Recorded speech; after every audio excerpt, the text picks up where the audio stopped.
I don't do first impressions. I don't do things where I kind of just go off of 1 or 2 runs. Usually I wait like a week or so, 2 weeks into a shoe and get my full review. But the hype, the interest, everything was all there. Nike came out with a brand new technology called the Joyride. And when I saw the articles, I was being tagged on Instagram. You guys were, Jamie, we want to see your review on the Joyride.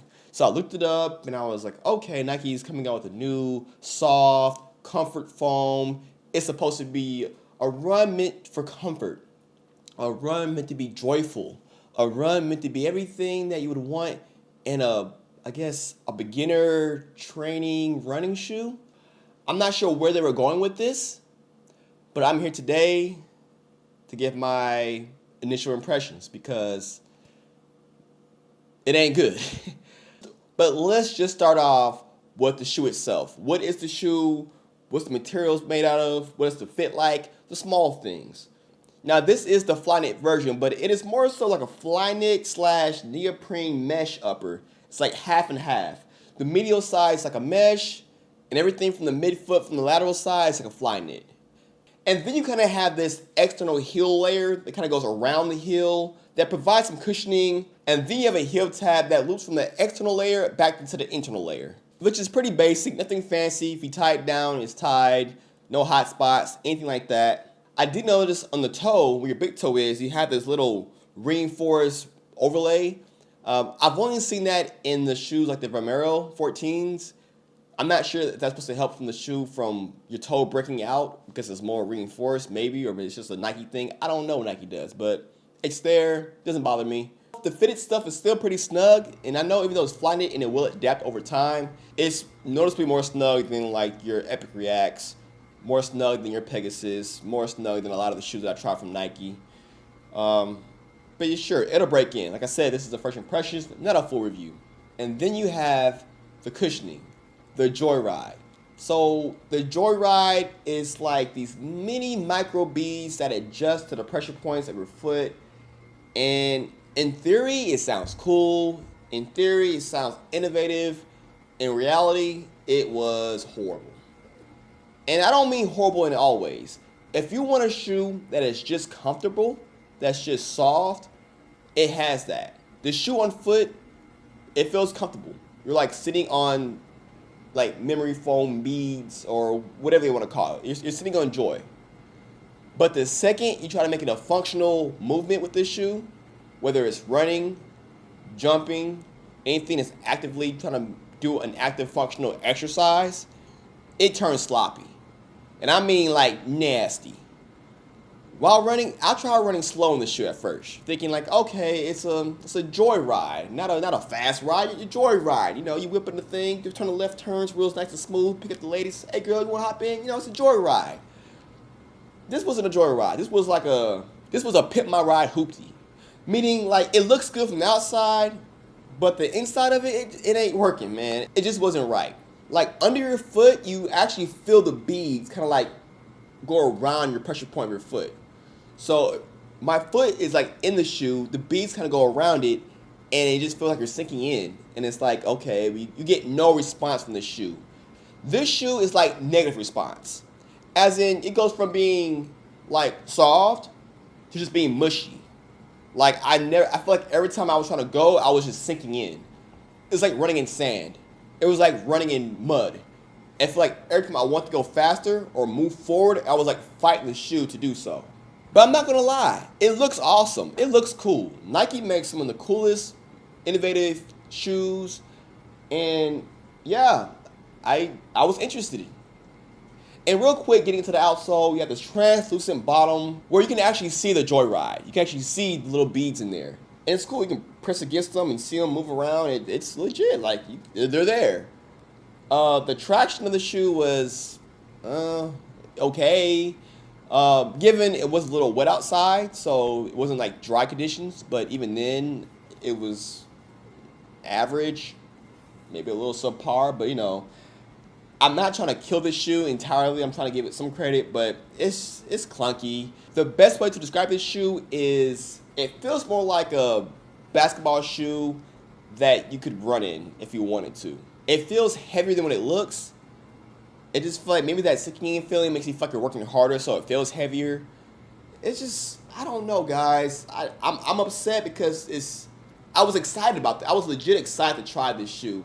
I even used all the money you guys been supporting from the Patreon and all that. I used all that money to get this shoe, full price, $180. And that's the thing, for 180 US dollars, this is it.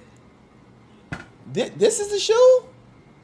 Even the way the tongue comes up, it's like it's not very breathable. They have little holes in there, but this neoprene tongue, it got hot. And given it's still summertime and it's a little humid today, but it gets hot, man. And this shoe, even though the Flyknit was there, the tongue material just wasn't my cup of tea. This shoe is weird. I mean, this shoe is pretty much a comfort shoe. The fact they put it in the running category is why I'm just kind of put off by it. If this was a lifestyle shoe where you're just like, yeah, man, it's like a runner style looking, but like it's a comfort shoe, I wouldn't be mad at this shoe. But even the outsole is pretty mushy. You just kind of push it in. I mean, it's not going to be anything substantial for running. This shoe's frustrating. And, you know, the last shoe that I tried that had like a gimmick of like, this is going to be the new wave of running, was the Nike Vapor Max. A couple of years back, I tried it. Everyone was hyped about it. And I was the only one to be like, you know what? This ain't it. And what did everyone do? Everyone got offended. Jamie, you gotta try it. Jamie, it's a hype shoe. Jamie, the other YouTubers like it. Jamie, you gotta break it in for 4 months so it gets better, you know? And then after time, after months and months and months, people finally look back on it and go, you know what? That shoe wasn't that great for a running shoe. And I'm like, so I'm just here to say it now. I know the other YouTubers, the lifestyle sneakerheads, and maybe other running YouTubers will be like, yeah, man, this is the greatest thing ever. Buy it now. Links down below. I'm telling you right now, this ain't it. And maybe it will be for the first month or so, but I'm predicting that in a few months from now, when people actually try it and the hypes die down, you'll be like, oh, okay, I see what he was saying. The thing is, $180 for a lifestyle shoe. If you like the way it looks, it's comfortable, yes. It is very comfortable to walk around in. Running, no. Jogging, no. Jumping, anything functional, I don't know. I don't really care to try. I'll be honest, I don't think I'm going to do a full review on this shoe. I spent $180 on the shoe, and I'd rather just like save face and just return it. Typically, I'll run on the shoe for another 2 more weeks and do a review on it and get it all dirty and messed up. And I'd just rather just not feeling it. So this is not a full review. This is not anything to tell you guys how it is long term. There will be other videos from other people that will give you so. But right now, I'm not feeling it. I hate saying that because I want to give shoes a chance, but it just ain't for me. Looks cool.